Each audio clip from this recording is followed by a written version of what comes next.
Assalamualaikum warahmatullahi wabarakatuh, teman-teman. Sebelum kita masuk ke cerita penuh perjuangan dan pengorbanan ini, jangan lupa klik tombol subscribe, nyalakan loncengnya, dan bantu channel ini terus berkembang agar bisa terus menghadirkan kisah-kisah nyata, penuh makna, dan menyentuh hati seperti ini. Allahumma sholli ala Sayyidina Muhammad, wa ala alihi Sayyidina Muhammad.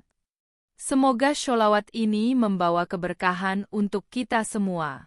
Amin ya Rabbal Alamin. Ia menyamar sebagai pedagang kaki lima, hidup di antara debu dan suara klakson. Tapi ia bukan siapa-siapa. Tidak dikenal, tidak dipuji.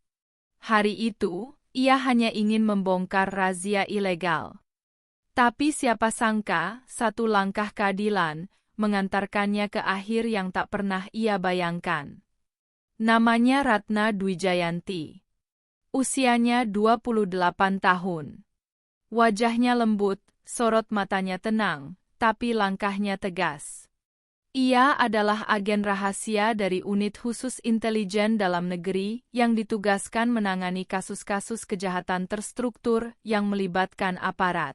Misi kali ini membawanya ke sebuah kota kecil yang tampak damai di luar, tapi sesungguhnya diselimuti ketakutan. Setiap pagi, suara razia terdengar di sudut-sudut jalan. Tapi bukan razia resmi dari pemerintah.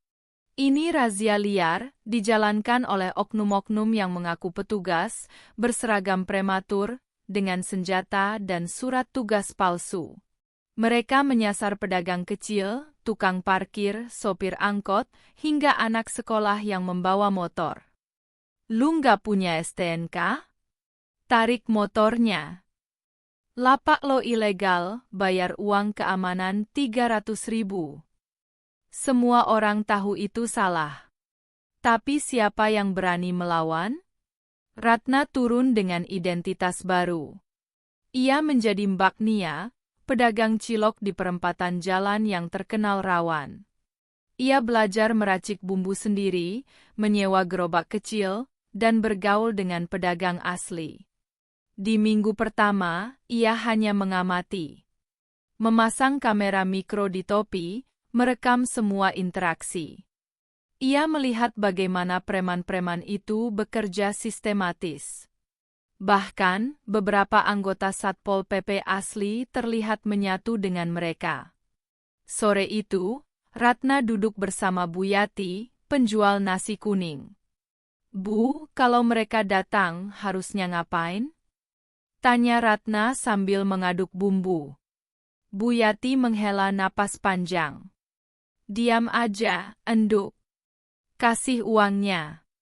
Kalau ngelawan, mereka bisa ngamuk." Ada yang pernah dipukul pakai gagang sapu.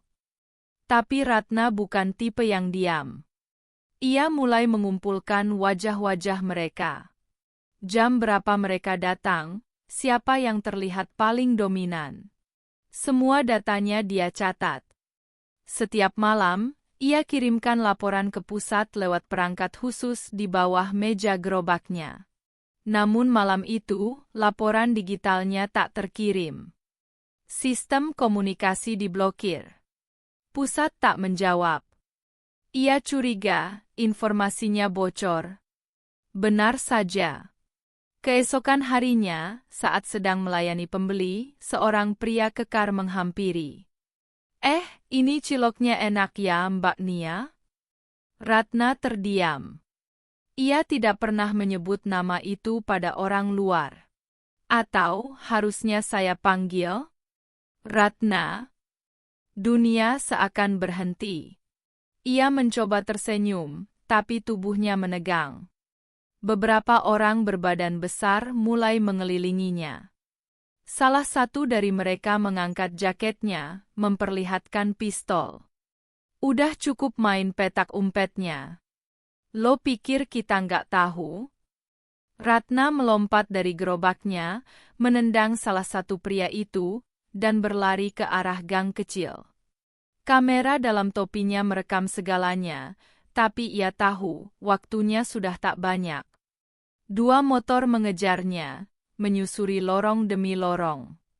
Ia sempat sembunyi di balik tumpukan sampah, memutuskan kabel pengirim data cadangan, dan menyelipkan kartu memorinya ke dalam sandal. Lalu, ia kembali berlari. Salah satu pria berhasil mengejarnya, menarik rambutnya dari belakang. Ratna berbalik, menusukkan paku kecil ke lengan pria itu dan berlari lagi. Darah menetes dari hidungnya. Nafasnya tercekat. Tapi pikirannya tetap jernih. Kartu memori ini harus sampai.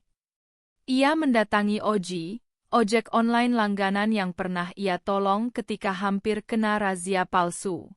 Dengan suara terbata, ia berkata, "Bawa ini ke alamat ini. Jangan tanya apa-apa. Kalau kamu sayang anak istrimu, jangan buka apapun. Langsung serahkan." Oji yang melihat tubuh Ratna bersimbah darah hanya bisa mengangguk, lalu tancap gas. Ia tidak tahu bahwa misi itu akan mengubah segalanya. Ratna berhasil kabur ke bangunan kosong, tapi tubuhnya semakin lemah. Ia terkapar, mencoba menghubungi markas. Tapi sinyal terblokir total. Dan kemudian, mereka datang. 5 pria bersenjata. Tanpa ampun. Mereka memukulinya, menyeret tubuhnya seperti sampah. Dan pada pukulan terakhir, ia memejamkan mata. Namun sebelum itu, ia tersenyum. Negara tidak akan tidur, meski aku tak bisa bangun lagi. 3 hari kemudian, berita di seluruh negeri heboh. Bocoran video tentang oknum razia liar tersebar luas. Wajah-wajah mereka terpampang jelas. Bahkan, nama seorang pejabat daerah ikut terseret karena terlihat menerima amplop dari preman. Rakyat murka. Media ramai. Pemerintah pusat turun tangan. Ratusan orang ditangkap. Tapi tidak ada yang tahu siapa pengirimnya. Hanya ada satu catatan kecil yang diketik dalam file USB yang diterima oleh pihak berwenang. Untuk rakyat kecil yang selalu diam. Sekarang, suara kalian sudah terdengar. Ratna dinyatakan hilang. Di makam tanpa nama, hanya ada nisan polos bertuliskan. Tanpa pamrih, tanpa suara. Tapi mengguncang dunia. Unitnya tak pernah mengonfirmasi kematiannya. Tapi di kalangan intelijen, namanya dijadikan sandi, Operasi Ratna. Kode untuk misi paling berbahaya, penuh pengorbanan, dan tidak bisa ditarik kembali. Kisah Ratna adalah kisah tentang keberanian. Bahwa melawan ketidakadilan tidak harus menunggu menjadi besar. Ia adalah bukti bahwa satu orang cukup untuk membuat kejahatan ketakutan. Kalau kamu tergerak oleh kisah ini, bantu bagikan.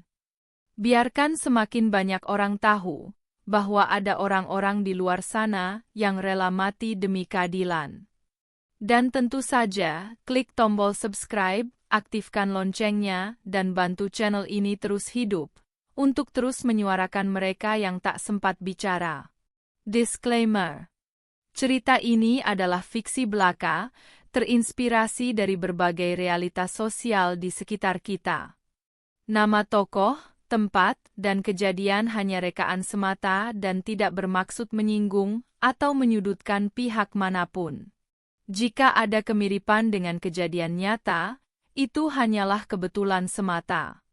Semoga kisah ini bisa menjadi bahan renungan dan refleksi untuk kita semua. Kalau kamu suka dengan cerita seperti ini, yang penuh emosi, perjuangan, dan makna, jangan lupa untuk like, komen, dan tentu saja subscribe channel ini. Aktifkan juga lonceng notifikasinya, biar kamu nggak ketinggalan setiap kali kami upload kisah terbaru yang menyentuh hati dan membuka mata. Terima kasih sudah menonton sampai akhir. Semoga kisah ini memberikan inspirasi dan kekuatan untuk kamu yang sedang berjuang di jalan yang benar. Sampai jumpa di cerita selanjutnya. Wassalamualaikum warahmatullahi wabarakatuh.